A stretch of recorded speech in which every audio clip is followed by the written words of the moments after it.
জুলাই বিপ্লবের অন্যতম একটি আকাঙ্ক্ষা হচ্ছে বাংলাদেশের প্রতিটি ক্যাম্পাসে ছাত্র সংসদ নির্বাচনগুলো হয়ে যাওয়া। শিক্ষার্থীদের নির্বাচিত প্রতিনিধিরাই প্রতিটি ক্যাম্পাসে তারা নেতৃত্ব দিবে। তো সেই আলোকে আমরা ইতিমধ্যে বাংলাদেশের 5টি ক্যাম্পাসে শিক্ষার্থীদের প্রতিনিধি নির্বাচন সুষ্ঠুভাবে সম্পন্ন হতে দেখেছি। ইতিমধ্যে ঢাকা বিশ্ববিদ্যালয় কেন্দ্রের ছাত্র সংসদ ডাকসু, জাকসু, চাকসু, রাকসু এবং সর্বশেষ যকসু নির্বাচন সুষ্ঠুভাবে সম্পন্ন হয়েছে। এবং এই নির্বাচনের মাধ্যমে বাংলাদেশের প্রত্যেকটা প্রান্তরে আমরা চমৎকার কিছু বার্তা দিতে পেরেছি। গণতান্ত্রিক চর্চাটা কেমন হওয়া উচিত, আমাদের প্রার্থীদের মধ্যে পলিসি ডিবেট হয়েছে, ডায়ালগ হয়েছে, কেমন ক্যাম্পাস তারা বিনির্মাণ করতে চায়, বাংলাদেশ নিয়ে তাদের স্বপ্ন কি, তাদের ভাবনা কি, সেগুলো তারা পরিষ্কার করেছে।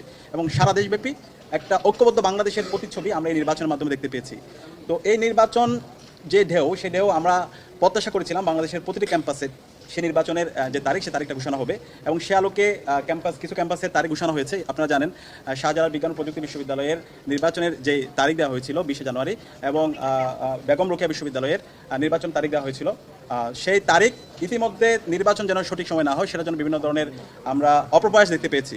গতকালকে নির্বাচন কমিশন থেকে একটি প্রজ্ঞাপন হয়েছে, সেই প্রজ্ঞাপনের উপর ভিত্তি করে নির্বাচন বন্ধ করার জন্য আমরা অপপ্রয়াস দেখতে পেয়েছি। এবং এই অপপ্রয়াস দেখার সাথে সাথে আমরা গভর্নমেন্টের যারা অংশীজন আছে তাদের শাহজালাল বিজ্ঞান প্রযুক্তি বিশ্ববিদ্যালয়ের ভিসি থেকে শুরু করে প্রশাসনের সাথে আমরা কথা বলেছি। এবং আজকে সর্বশেষ নির্বাচন কমিশন এসেছি। আজকে নির্বাচন কমিশনার সাথে আমাদের ফলপ্রসূ আলাপ হয়েছে।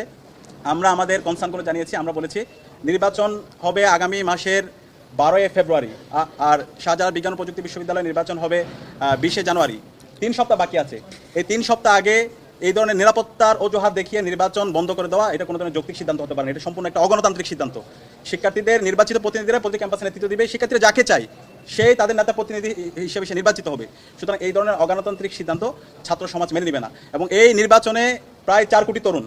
সুতরাং আপনারা এমন কোনো কাজ করবেন না, নির্বাচন কমিশন এমন কোনো কাজ করবেন না যার মাধ্যমে তরুণদের আপনাদের প্রতি আস্থাহীনতা তৈরি হয়। সুতরাং এই নির্বাচনটা যেন অবাধ, সুষ্ঠু এবং নিরপেক্ষ হয়, সে জায়গায় তাদের দায়িত্বশীল আচরণ করতে হবে। এবং ছাত্র সংসদের পক্ষ থেকে ঢাকা বিশ্ববিদ্যালয় কেন্দ্রীয় ছাত্র সংসদ দেশের সকল ছাত্র সমাজকে সাথে নিয়ে এবং সকল রাজনৈতিক দল, দীর্ঘ ফেসিবাদ বিরোধী যারা আন্দোলন করেছে, ছাত্র সংগঠন, সবাইকে সাথে নিয়ে আমরা আমাদের ক্যাম্পেইন আমরা জারি রাখবো। আমরা ইতিমধ্যে আমরা আপনাদেরকে বলেছি এই নির্বাচনের মাধ্যমে আগামীর বাংলাদেশের ভাগ্য নির্ধারণ হবে। এই গণভোটের মাধ্যমে বাংলাদেশ রাষ্ট্রটা কীভাবে চলবে।